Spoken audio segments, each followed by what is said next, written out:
من الشيطان اللعين الرجيم. بسم الله الرحمن الرحيم.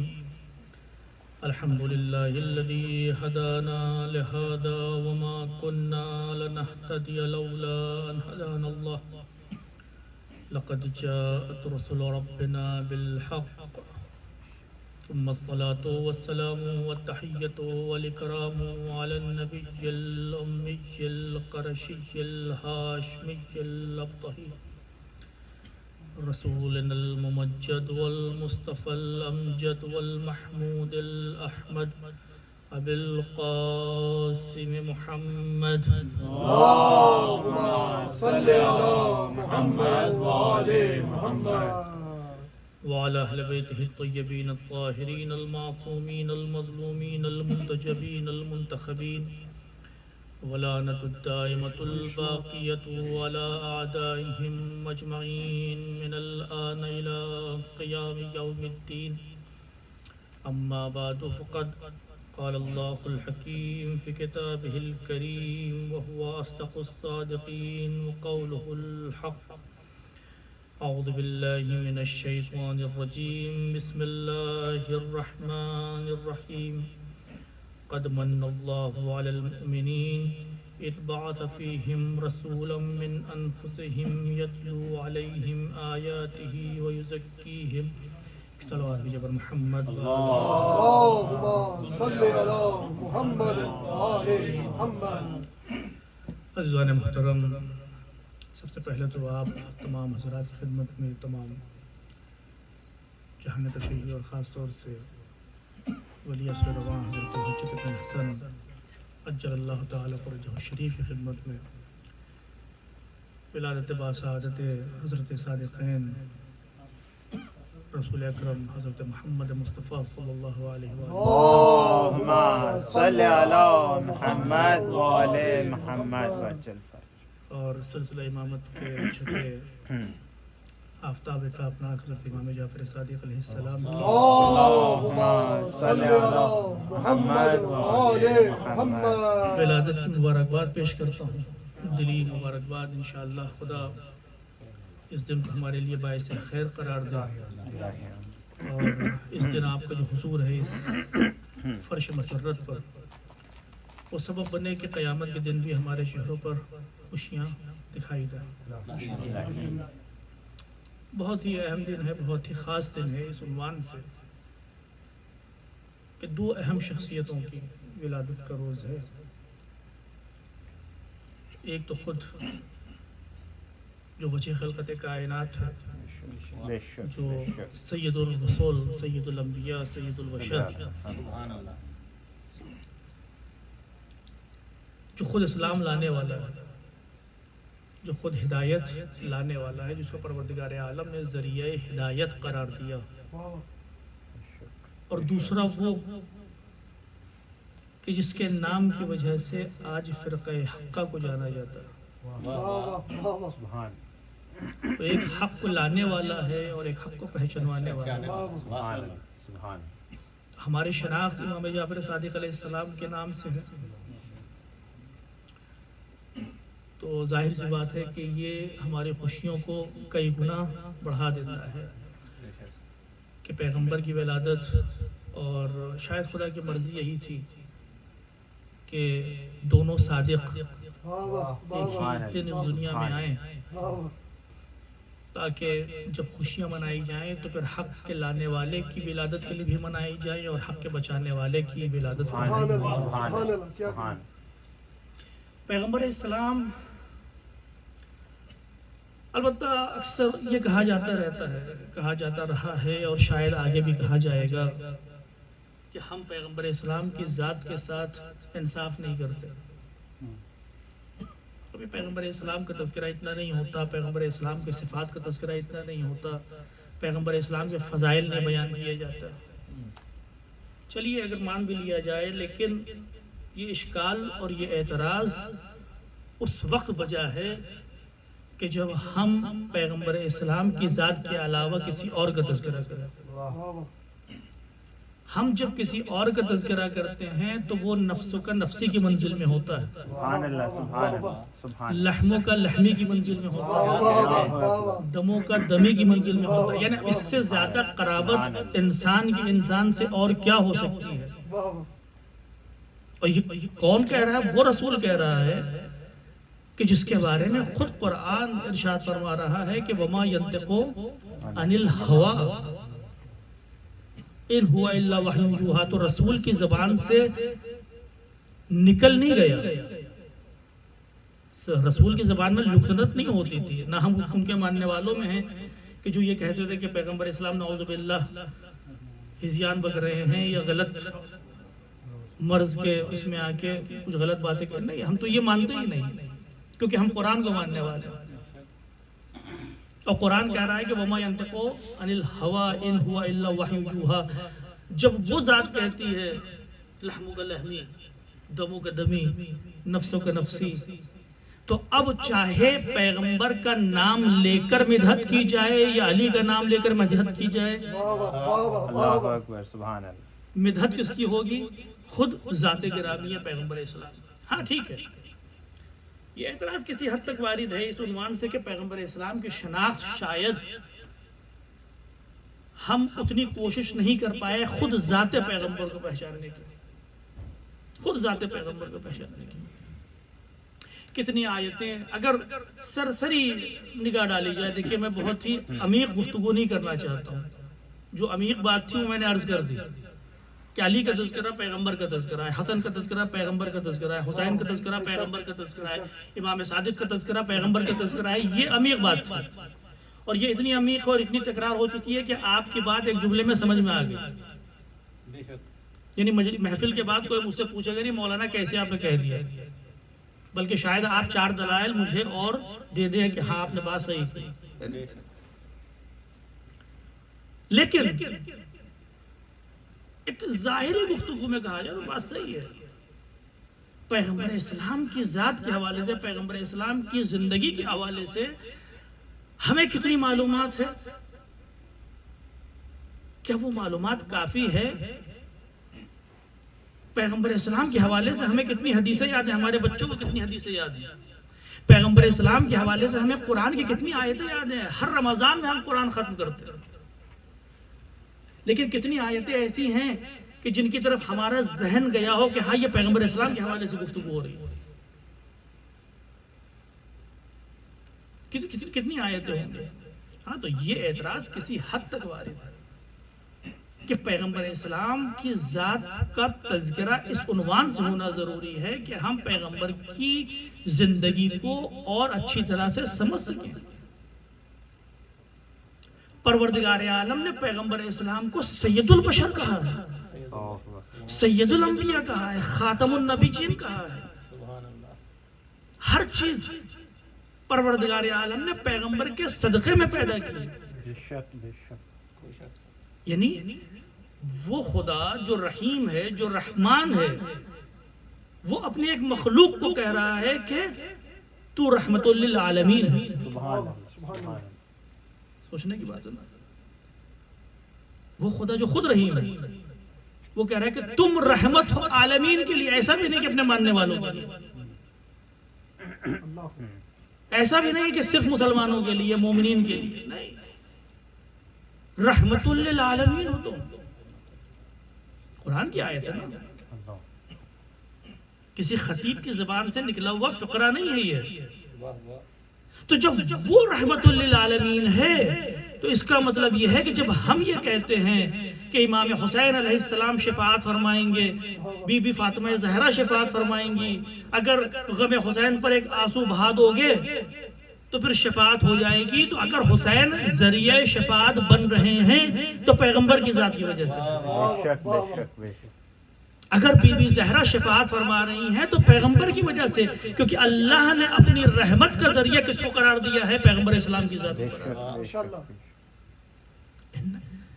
قرآن کہہ رہا ہے انکا لعلی خلق عظیم، اے رسول آپ خلق عظیم پر ہیں۔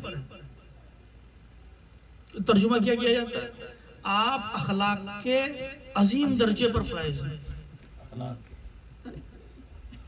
بھائی لفظی ترجمہ، آپ کا اخلاق بہت اچھا ہے، ہمیں کسی کا اخلاق پسند آ جائے کہ ماشاءاللہ خدا کیسی تربیت ہوئی آپ کی، ماں باپ کو دعائیں دی جاتی ہیں. تو پروردگار عالم جب پیغمبر اسلام کے اخلاق کا تذکرہ کر رہا ہے تو فرما رہا ہے انک لعلی خلق عظیم.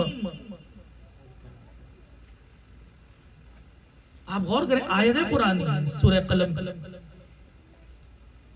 امام کے پاس ایک شخص آتا ہے، کہتا ہے، امام اس سے پوچھتے ہیں کہ کیا تم دنیا کی نعمتوں کو شمار کر سکتے ہو؟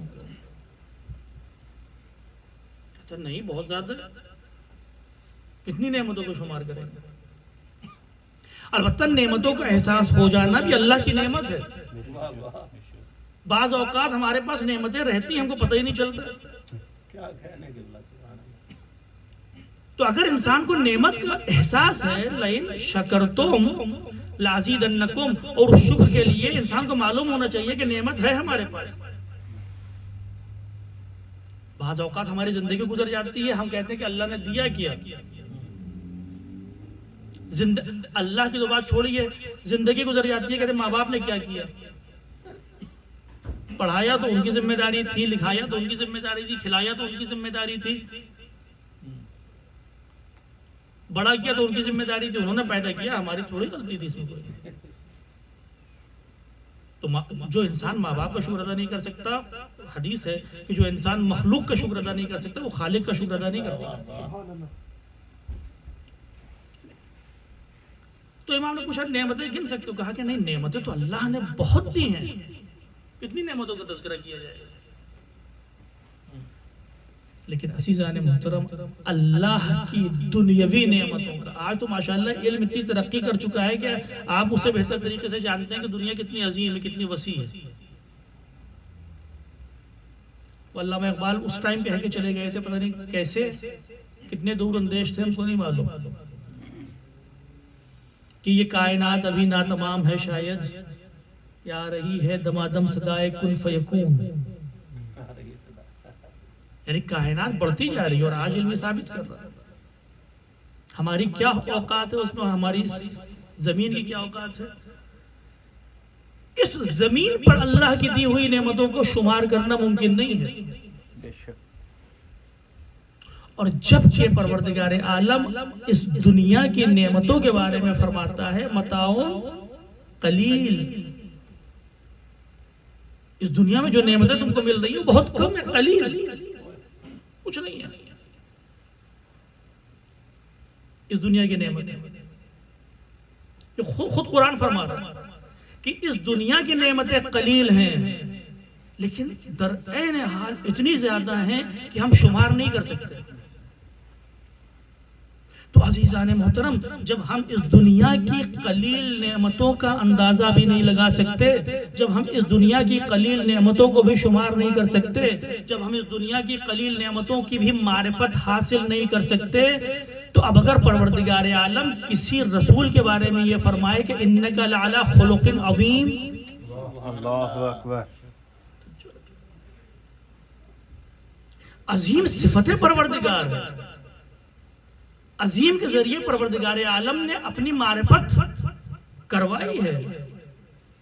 علی العظیم، اللہ علی ہے اور اللہ عظیم ہے. چاہتا تو کہہ دیتا کہ انک لعلی خلق مثلا اکبر یا کثیر یا کچھ اس طرح کا لفظ استعمال کرتا، بہت زیادہ ہے، تمہارا اخلاق بہت اعلیٰ مرتبے پر ہے. خلق عظیم، عظیم وہ صفت ہے جو پروردگار عالم اپنے لیے استعمال کرتا ہے، جو بے انتہا ہے. تو جب ہم اس دنیا کی معرفت حاصل نہیں کر سکتے تو اس رسول کی معرفت کیسے حاصل ہوگی کہ جس کا صرف اخلاق عظیم ہو. اللہ اکبر، سبحان اللہ. اخلاق کا تعلق اس دنیا سے ہے عزیزان محترم. کبھی آپ نے کسی حدیث میں سنا ہے کہ آخرت میں کہا جائے گا بڑے بد اخلاق ہو بھائی، جنت میں ایک دوسرے سے کوئی کہے گا کہ بد اخلاق ہو؟ نہیں، اخلاق کا تعلق اس دنیا سے ہے.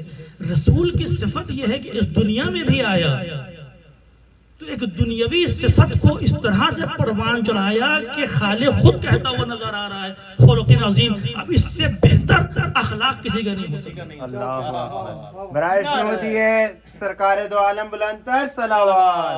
اللہم صلی علی محمد وآل نعرہ حیدری، نعرہ رسالت، یا رسول اللہ. یہ اخلاق پیغمبر ہے. یہ اخلاق پیغمبر ہے. اور یہی وہ چیز ہے عزیزان محترم. اگر پیغمبر اسلام کی ذات کو آپ دیکھیں، قرآن کی نہ جانے کتنی آیتیں ہیں جو پیغمبر اسلام کے صفات کو بیان کرتی ہیں. آپ صرف گوگل پہ سرچ کر لیجئے، مجھے کہنے کی ضرورت بھی نہیں ہے، آپ کے سامنے آ جائے گا. صرف ترجمہ پڑھ لیجئے گا تب بھی آپ کو سمجھ میں آ جائے گا کہ صفات پیغمبر کیا تھے. لیکن پیغمبر اسلام سید المرسلین ہیں. اگر پیغمبر اسلام خاتم النبیین ہیں، اگر پیغمبر اسلام سید البشر ہیں، وہ اس لیے ہیں کہ پروردگار عالم نے ایک در بے بہا کو ہمارے درمیان بھیجا تاکہ اس کے وجود سے ہم استفادہ کر سکیں. اللہ اکبر. سبحان اللہ. ایک نوری مخلوق کو ہمارے درمیان میں بھیجا. خداوند عالم نے پیغمبر اسلام کی صفات کا اگر تذکرہ کیا جائے کہ میں یہاں پر سیرت پیغمبر پہ گفتگو کرنے نہیں بیٹھا ہوں. میں صرف آپ کو احساس دلانا چاہتا ہوں کہ جب آج یہاں سے آپ جائیں تو یہ سوچ کر جائیں کہ پیغمبر اسلام کی شخصیت کیا تھی، کہ ہمیں ان کے بارے میں کچھ اور معلوم کرنا چاہیے کہ نہیں کرنا چاہیے، ہماری ذمہ داری بنتی ہے کہ نہیں بنتی ہے. قرآن کہہ رہا ہے ان اللہ و ملائکتہ یصلون علی النبی. آپ ہر نماز کے بعد پڑھتے ہیں کہ اللہ، ملائکہ، یہ تمام افراد، یہ تمام موجودات اللہ کے ساتھ نبی پر صلوات بھیجتے ہیں. یا ایھا الذین آمنوا صلوا علیہ وسلموا تسلیما. اللہم صلی علی محمد وآل محمد. اے صاحبان ایمان، صلوات بھیجو پیغمبر پر. صلوات اکیلا ایک ایسا حکم ہے عزیزان محترم کہ جس میں خالق بھی مخلوق کے ساتھ شامل ہے. اللہ اکبر. سبحان اللہ. کوئی اس کو حکم نہیں دے رہا ہے، خود فرما رہا ہے کہ میں بھی صلوات بھیجتا ہوں. سبحان اللہ. صلوات ایک ایسی اکیلی عبادت ہے کہ جو ہم کریں تو عبادت ہوتی ہے، لیکن وہ ایسی عبادت ہے کہ پروردگار عالم بھی ہمارے ساتھ اس کو انجام دیتا ہے، البتہ عبادت کے عنوان سے نہیں. روایتیں کہتی ہیں کہ صلوات کا شرف یہ ہے کہ خدا بھیجتا ہے تو رحمت ہے، ملائکہ بھیجتے ہیں تو تزکیہ ہے، ان کے درجات بلند ہوتے ہیں، اور جب مومنین بھیجتے ہیں تو پھر وہ دعا بن جاتی ہے. آواز بلند صلوات. اللہم صلی علی محمد وآل محمد. اب اسی آیت کی تلاوت میں نے آپ کے سامنے کی. خدا فرما رہا ہے قد من اللہ علی المؤمنین. اللہ نے احسان کیا، منت رکھی مومنین کے اوپر. اذ بعث فیہم رسولا من انفسہم. جب اس نے ان کے درمیان اپنا رسول بھیجا کہ جو انہی کے درمیان میں سے تھا. یتلو علیہم آیاتہ ویزکیہم. جو ان کے درمیان آیات کی تلاوت کرتا تھا اور تزکیہ کرتا تھا. اللہ کہہ رہا ہے کہ ہم نے تمہارے پر احسان کیا. اور پورے قرآن میں صرف یہی وہ مقام ہے کہ جہاں پر پروردگار عالم اپنے احسان کو جتا رہا ہے. اللہ اکبر. دیکھیں احسان جتانا اچھی چیز نہیں ہوتی، کبھی چیز ہے. روایتیں کہتی ہیں کہ اگر آپ نے احسان جتا دیا تو عمل ختم ہو جاتا ہے. ہم کو ضرورت نہیں کسی چیز کی، آپ نے ہم کو عطا کر دی، بہت بڑا نیک کام ہے یہ تو. لیکن آپ نے 4 لوگوں کے سامنے کہہ دیا مولانا آپ کو یاد ہے، آپ کو ضرورت تھی، میں نے آپ کو دیا تھا. اچھا، جیسے ہی آپ نے جتایا وہ عمل آپ کے نام اعمال سے ہٹا دیا. احسان پروردگار عالم کو پسند نہیں ہے کہ احسان جتایا جائے. خدا نہیں چاہتا کہ احسان کوئی جتائے، لیکن پروردگار عالم آتا ہے خود احسان جتا رہا ہے مخلوق پر. البتہ فرق ہے جب ہم احسان جتاتے ہیں اور جب خالق احسان جتاتا ہے. ہمارے لیے کبھی اس لیے ہے کہ ہمارے پاس اپنا کچھ نہیں ہے دینے کو، لیکن جب خالق عطا کرتا ہے تو وہ اس کا مالک ہوتا ہے.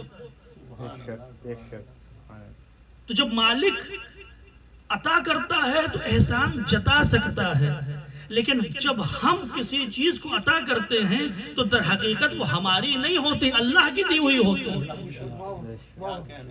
اسی لیے کہا پروردگار نے احسان نہ جتائے دوسرے کے اوپر، بالکل تکبر کی طرح. تکبر ایک قبیح صفت ہے، تکبر نہیں کرنا چاہیے آدمی کو، اپنے آپ کو بڑا نہیں سمجھنا چاہیے. لیکن پروردگار عالم کی ایک صفت کیا ہے؟ وہ متکبر، تکبر کرنے والا ہے. کیوں؟ کیونکہ اللہ کی ذات اس لائق ہے کہ وہ اپنے اوپر تکبر کرے. اللہ اکبر. لیکن اس کے علاوہ کسی کی اتنی ارزش نہیں ہے، اتنی وقت نہیں ہے کہ وہ اپنے بارے میں متکبرانہ الفاظ استعمال کرے کہ ہم بہت بڑے ہو گئے. قرآن کی آیت اشارہ کر رہی ہے نا کہ تم ایسے چلتے ہو تکبر کے عالم میں کہ جیسے زمین کو پھاڑ دو گے. کچھ نہیں ہونے والا، تمہارے پاس کوئی طاقت نہیں ہے.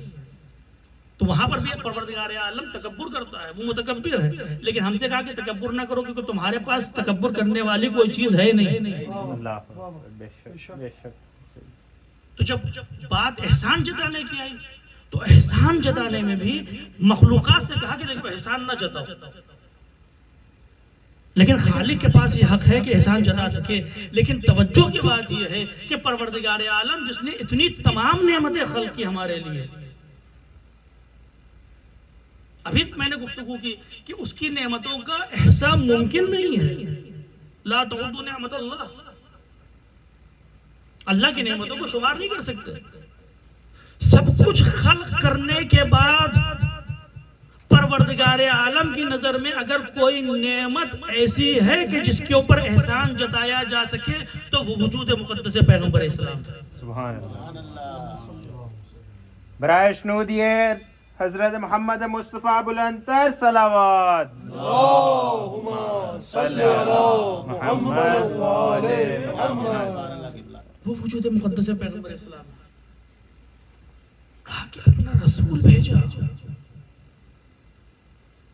اس مخلوق کو بھیجا کہ جو محبوب الہی ہے، جس کے سامنے دنیا کی کسی نعمت کی کوئی حیثیت نہیں.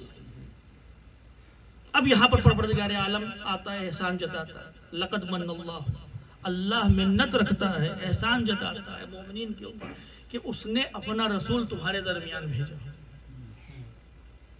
خود وجود مقدس پیغمبر اسلام. اللہ کے رسول کی مقام وہ ہے، وہ باعث رحمت ہے، وہ باعث ہدایت ہے، وہ باعث خلقت کائنات. اسی لیے پروردگار عالم نے کہا کہ یہاں پر منت رکھی جا سکتی، یہاں پر احسان جتایا جا سکتا ہے. خاص انتظام کیے پیغمبر اسلام کے لیے پروردگار عالم نے، خاص انتظام کیے تاکہ لقد کان لکم فی رسول اللہ اسوۃ حسنہ، رسول تمہارے لیے اسوہ حسنہ بن سکے. دیکھیے آج کے زمانے میں ہمیشہ سے صدر اسلام سے لے کر آج تک اگر کوئی ذات محور دین تھی، محور اسلام تھی تو وہ صرف اور صرف ذات پیغمبر اسلام تھی. صرف اور صرف ذات پیغمبر اسلام. اس لیے تو معصومین کی زندگی میں آپ یہ دیکھیے کہ جب بھی پیغمبر اسلام کا نام آتا تھا تو ان کا برتاؤ کیا ہوا کرتا تھا، وہ کس طرح سے پیغمبر اسلام کے نام کے سامنے احترام کیا کرتے تھے. یہ خود جملہ مولا کائنات کا کہ میں پیغمبر کا غلام ہوں، یہ کافی ہے بیان کرنے کے لیے حقیقت. تو جب سے دین اسلام آیا تب سے لے کر آج تک دین اسلام کا محور خود پیغمبر اسلام کی ذات ہے. کوئی شک نہیں اس میں، کسی کو بھی شک نہیں، کسی بھی مسلمان کو شک نہیں اس میں. لیکن پیغمبر اسلام کی ذات سے ہم کیا لیں؟ ہو سکتا ہے کہ ہر زمانے میں ضرورتیں الگ الگ رہیں. لیکن آج کے زمانے میں ہماری ضرورت یہ ہے کہ پیغمبر اسلام کے اخلاق سے جتنا سیکھ سکیں اتنا سیکھیں، کیونکہ پیغمبر اسلام کی کامیابی کا راز کیا تھا؟ انک لعلی خلق عظیم، وَلَوْ كُنْتَ غَلِيظَ الْقَلْبِ لَانفَضُّوا مِنْ حَوْلِكَ، اگر تھوڑا سخت ہوتا ہے رسول آپ تو یہ تمام افراد آپ کے پاس سے چلے جاتے. تو یہ اخلاق پیغمبر، آج کے زمانے میں ہماری سب سے بڑی ضرورت یہ ہے کہ ہم پیغمبر اسلام کے اخلاق کو سمجھیں اور اپنے فیملی میں، اپنے گھر میں اس کو کسی طرح سے جاری کرنا چاہیں اس کو. کیونکہ آج ہمارے پاس شاید سب سے بڑی ضرورت جو ہماری بن گئی ہے وہ یہ ہے کہ ہمارے پاس آج صبر نہیں بچا. آج ایک دوسرے کو معاف کرنے کے قابل ہم نہیں ہیں. آج وہ جو درگزشت ہوا کرتی تھی، جو معافی ہوا کرتی تھی، وہ ختم ہو گئی ہمارے درمیان میں سے. آج انسان میں صبر و حلم و معافی، یہ تمام چیزیں کیا ہیں، کس چڑیا کا نام ہم کو نہیں معلوم. اور پیغمبر اسلام کی زندگی، میں نے کیا کہا کہ پیغمبر اسلام کی کامیابی کا راز کیا تھا؟ خلق عظیم. پیغمبر اسلام ان لوگوں کو معاف کرتے ہیں فتح مکہ کے بعد کہ جن لوگوں نے پیغمبر اسلام کے قتل کی سازش کی. ان لوگوں کو معاف کرتے ہیں کہ جو پیغمبر اسلام کے راستے میں کانٹے بچھایا کرتے تھے. اس سیرت کو پیش کیا پیغمبر اسلام نے، لہٰذا وہ سیرت بہت اہم ہو جاتی ہے. ہمارے گھروں میں پیغمبر اسلام کے اخلاق کو ہم فالو کر رہے ہیں یا نہیں کر رہے ہیں؟ سب سے بڑی ضرورت شاید آج کی ہمارے لیے یہی ہے. آج ہم بھائی بھائی کی کیا بات کریں، مومنین کی آپس میں گفتگو نہیں کر رہا ہوں، آج فیملی کے درمیان تاریخ اتنی زیادہ پھیلی ہوئی ہے کہ میں نام نہیں لینا چاہتا ہوں. ہم آج اپنے بچوں کے ساتھ، اپنی بیوی کے ساتھ، اپنے ماں باپ کے ساتھ، والدین کے ساتھ، اپنے بھائیوں کے ساتھ، مومنین کے ساتھ کس طرح سے پیش آئے ہم کو نہیں معلوم ہے. پیغمبر اسلام کی سیرت اس سے بہتر کچھ نہیں. ایک بات میں آپ کی خدمت میں، چونکہ بات بڑھتی جا رہی ہے دوسری جانب، تھوڑا سا اصلاحی گفتگو ہو رہی ہے. ظاہر سی بات ہے کہ مصلح اعظم کی ولادت بھی ہے. بہرحال تاریخ انسانیت کے سب سے بڑے مصلح پیغمبر اسلام کی ولادت، لہٰذا دو تین باتیں عرض کر دوں تو شاید برا نہیں ہوگا انشاءاللہ. ایک سال بعد مجھے پر محمد اللہم صلی علی محمد وآل محمد وعجل. فشار قبر کے بارے میں آپ سنتے ہیں نا، یہ فشار قبر ہوگا اور یہ عذاب ہوگا اور قیامت میں یہ عذاب ہوگا، اور انسان کی سب سے پہلا عذاب کیا ہوگا؟ وہ فشار قبر کے ذریعے سب سے پہلا عذاب. آپ اگر روایتوں کو دیکھیں تو سب سے زیادہ جو عذاب بیان کیا گیا ہے وہ عذاب بیان کیا گیا ہے حقوق الناس، لوگوں کے ایک دوسرے کے اوپر حق کیا تھا اگر ان حقوق کو ادا نہیں کیا. ابھی تو یہ بہت وسیع دائرہ ہو جائے گا. حقوق الناس، ناس میں سب کچھ آ جاتا ہے، سب لوگ آ جاتے ہیں. ہم باہر جا رہے ہیں، کوئی سامنے سے گزر رہا ہے تو اس کے بھی شاید حق ہو دین اسلام. لیکن میں تھوڑا سا اس کو دائرے کو تنگ کرنا چاہ رہا ہوں تاکہ بات ہماری سمجھ میں آ سکے اور بات ہمارے ذہنوں میں محفوظ رہ سکے. مثال طور پر گھر میں کس طرح سے پیش آنا ہے، والدین کے سامنے کس طرح پیش آنا ہے، بچوں کے سامنے کس طرح پیش آنا ہے، بیوی کے سامنے کس طرح پیش آنا ہے، شوہر کے سامنے کس طرح پیش آنا ہے. شوہر کو میں ہمیشہ بھول جاتا ہوں. کس طرح سے پیش آنا ہے. پیغمبر اسلام کے صحابی کا انتقال ہوا، پیغمبر اسلام آتے ہیں نماز پڑھاتے ہیں، پیغمبر اسلام آتے ہیں اپنے کرتے کا کفن دیتے ہیں. اس کی ماں وہیں کھڑی تھی تو اس نے جیسے ہی قبر میں اتارا گیا، پیغمبر اسلام قبر میں اترے. دعائیں ہیں کچھ قبر پڑھنے کی، یہاں پر نہیں پڑھی جاتی. عجیب معمہ بنا ہوا ہے تو ایسے قبرستان میں دفن ہو کہ جو صرف مسلمانوں کا نہ ہو. اور پھر قبر کی جو دعائیں ہیں، جو تلقین کے جو آداب ہیں، وہ کافی حد تک رہ جاتے ہیں یہاں پر. بہرحال مجبوریاں ہیں. پیغمبر اسلام قبر میں اترتے ہیں، دعائیں پڑھتے ہیں، گریہ کرتے ہیں. اور جب وہ صحابی کو دفن کر دیا جاتا تو ماں اس کی کہتی ہے کہ تمہیں جنت کی بشارت ہو. پیغمبر اسلام نے کہا کہ جنت کی بشارت نہ دو ابھی اس کو، ابھی فشار قبر میں ہے. کیوں فشار قبر میں ہے؟ کیونکہ اپنی بیوی کے ساتھ اس کا سخت مزاج ہوا کرتا تھا. سختی سے گفتگو مارتا نہیں تھا، سختی سے گفتگو کرتا تھا.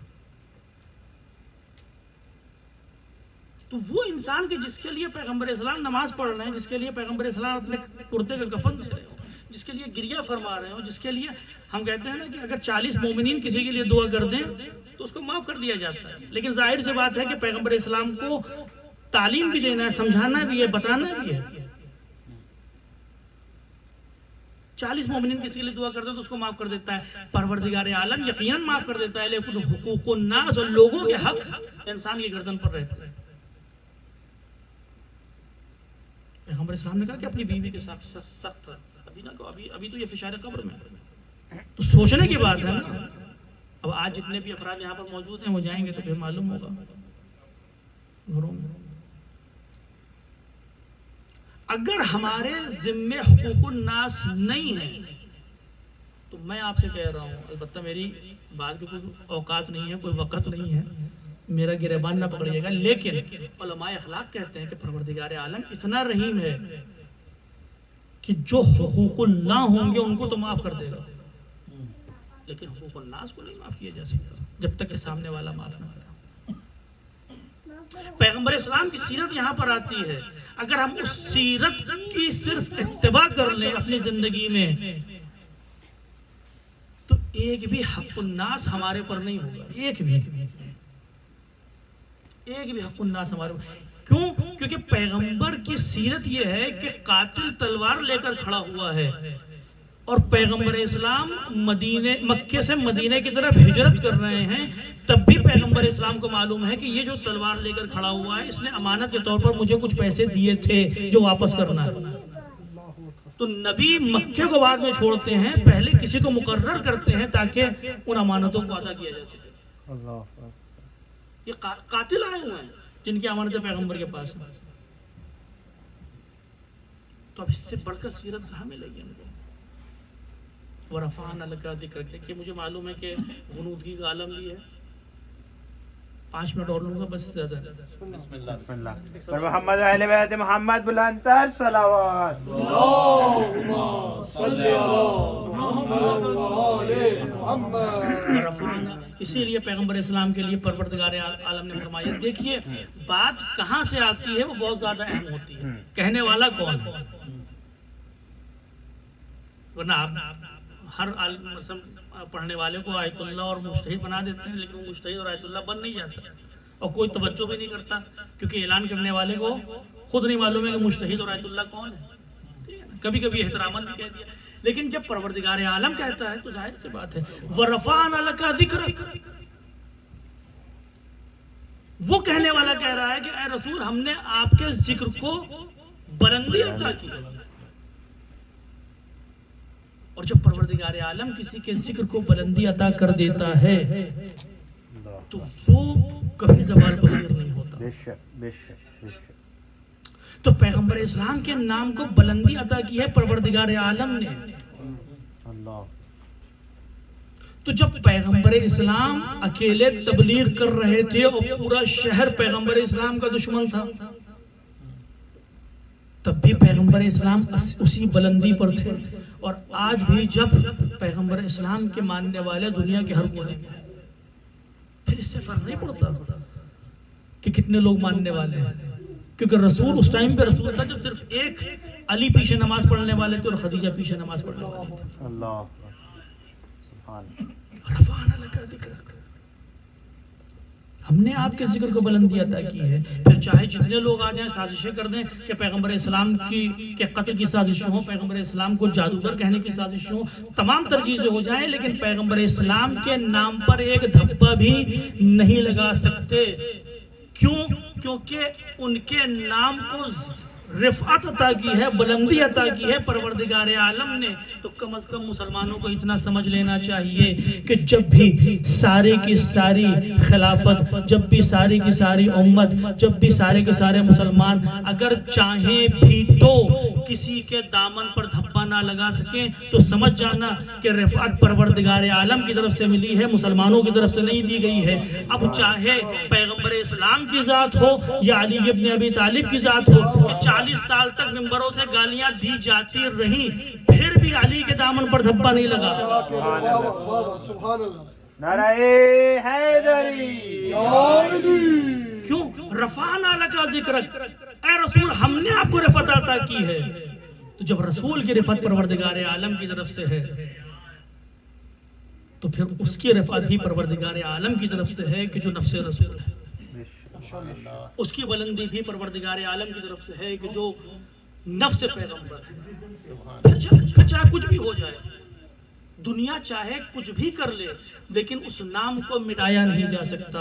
اور یہی تو وجہ تھی کہ امام حسین علیہ السلام کے جسم اطہر کو گھوڑے سے پامال بھی کر دیا گیا کہ حسین کے ظاہری جسم کے ٹکڑے بھی نہ ملے، تب بھی حسین کا نام زندہ ہے، تب بھی حسین کو ماننے والے زندہ ہیں۔ اور پروردگار عالم رفعت کس طرح سے عطا کرتا ہے کہ تم حسین کو مٹانا چاہتے تھے تو جاؤ، جس زمین پر حسین گرا، جس زمین پر حسین نے اپنی آخری سانسیں لی، اس زمین کو ہم خاک شفا بنا دیں۔ رفعنا لک ذکرک، کیونکہ پروردگار عالم نے اس کو بلندی عطا کی ہے۔ پروردگار عالم نے، اور جب پروردگار عالم کسی کو رفعت عطا کرتا ہے تو چاہے تم کچھ بھی کر لو لیکن اس کے نام کو نیچے نہیں لا سکتے۔ اب سمجھے آپ کہ جب دربار یزید میں اشہد ان محمد رسول اللہ کی صدا بلند ہوئی تو امام سجاد علیہ السلام نے کیوں کہا کہ یہ ہماری کامیابی ہے، کیونکہ تم اسی نام کو مٹانا چاہتے تھے۔ معاویہ نے کہا تھا، تاریخ میں موجود ہے، معاویہ نے کہا کہ ہم نام محمد کو دفن کر دیں گے، دفنن دفنا 2 بار۔ لیکن جب رفعنا لک ذکرک تو سامنے چاہے جتنی بڑی بادشاہت ہو، سامنے چاہے جتنی بڑی سلطنت ہو، سامنے چاہے جتنی بڑی خلافت ہو، سامنے چاہے جتنی زیادہ فوج ہو، اس سے کوئی فرق نہیں پڑتا۔ موسیٰ اکیلے تھے، سامنے فرعون اور اس کا لشکر تھا، لیکن موسیٰ اکیلے ہونے کے باوجود پروردگار چاہتا تھا کہ نجات پائے، تو موسیٰ تو نجات پائے، لیکن وہ ہزاروں کے تعداد کہ جو فرعون کو خدا ماننے والے تھے وہ سب غرق ہوئے۔ کیوں؟ رفعنا لک ذکرک، اللہ نے موسیٰ کو بچانا چاہا تو پھر دنیا ان کا کچھ بھی نہیں کر سکتی۔ اور رسول کی ذات وہ ہے، رفعنا لک ذکرک انک لعلی خلق عظیم۔ اور بھی باتیں تھیں میرے پاس، لیکن میں انشاءاللہ کسی اور جلسے میں آپ کی خدمت میں عرض کروں گا۔ پیغمبر اسلام کی ذات کے حوالے سے ضروری ہے کہ گفتگو کی جائے تاکہ ہم پیغمبر اسلام کی سیرت کو سمجھ سکیں، انک لعلی خلق عظیم، تاکہ ان کو اپنے اخلاق کے لیے نمونہ عمل بنا سکیں۔ اور ظاہر سے بات ہے چونکہ امام جعفر صادق علیہ السلام کی بھی ولادت ہے۔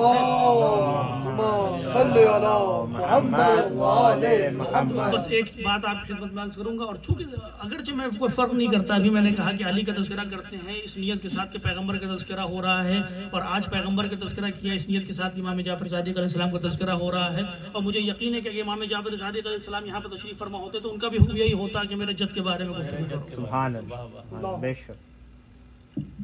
کس حد تک احترام تھا امام جعفر ائمہ اطہار کی زندگی میں پیغمبر اسلام کی ذات، کس حد تک احترام تھا۔ بس ایک واقعہ نقل کروں گا، آپ کی زحمت تمام ہے۔ امام صادق علیہ السلام کے سامنے ان کے صحابی آتے ہیں، ابو ہارون جیسے ہی آتے ہیں، امام صادق فرماتے ہیں ابو ہارون کہاں تھے؟ کافی زمانہ ہو گیا، کافی وقت ہو گیا، ملاقات نہیں ہوئی، تم ملاقات کے لیے نہیں آئے۔ ابو ہارون نے کہا کہ یا ابن رسول اللہ، خدا نے ایک فرزند عطا کیا۔ کہا کہ کیا ہے؟ کہا بیٹا ہے۔ کہا کہ نام کیا رکھا؟ کہا کہ محمد۔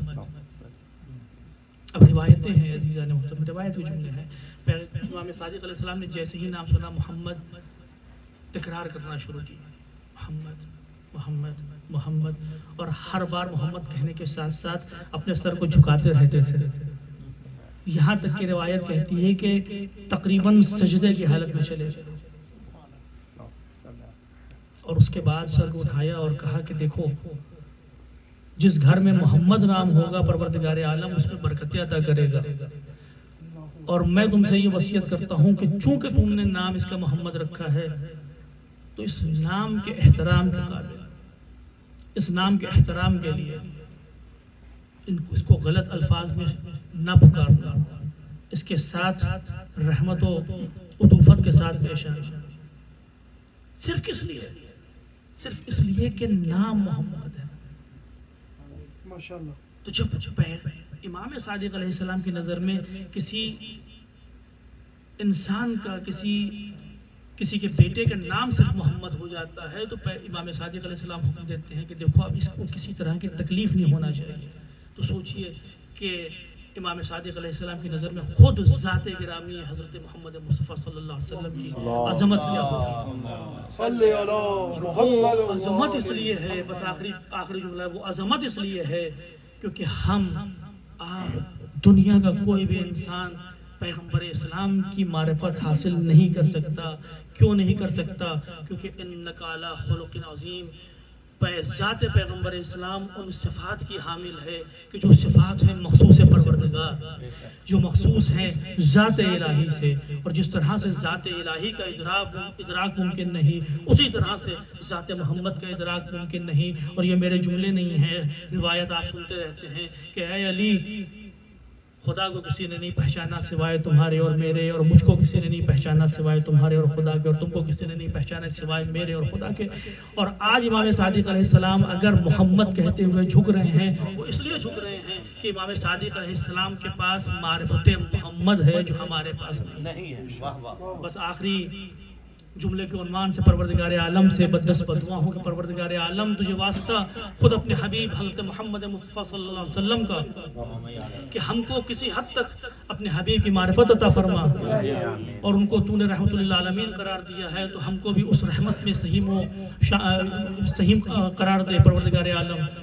اور آخرت میں پروردگار عالم تجھے واسطہ محمد وآل محمد کا ہم کو پیغمبر اسلام اور آپ کی آل کی شفاعت عطا فرما۔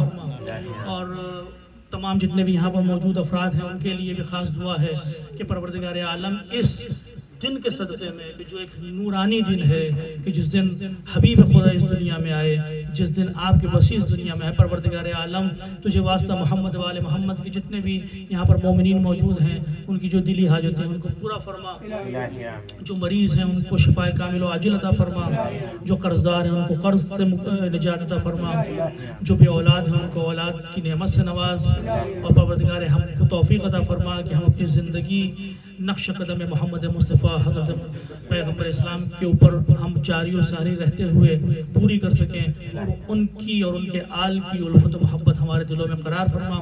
پروردگار تجھے واسطہ محمد وآل محمد کا امام زمانہ کے ظہور میں تاجیل فرما، اور ہم سب کو ان کے اعوان و انصار میں شمار فرما۔